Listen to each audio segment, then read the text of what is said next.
Les eleccions al Parlament de Catalunya han suposat les eleccions de l'enterrament del procés d'independència.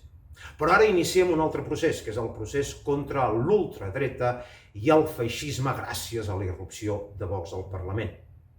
Aquest procés, que encapçalaran també Junts per Catalunya, Esquerra Republicana i la CUP, tindrà amb Vox la seva nova joguina per mantenir-nos entretinguts per part dels nostres diputats teòricament independentistes. Es passaran el dia cridant que hem d'aturar el feixisme com si fóssim al 1936.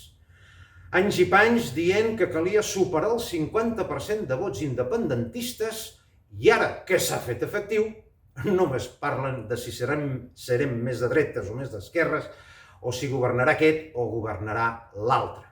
I a més ens diuen que hem de ser antifeixistes perquè 4 energúmens d'encefalograma pla proclamaran una nova cruzada des del faristol del Parlament de Catalunya.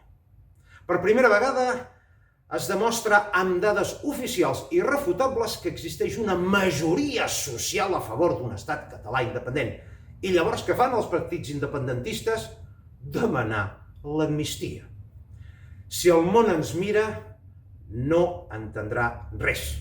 I és que continuar dipositant la confiança en aquesta gent és la millor garantia per continuar sent espanyols per sempre.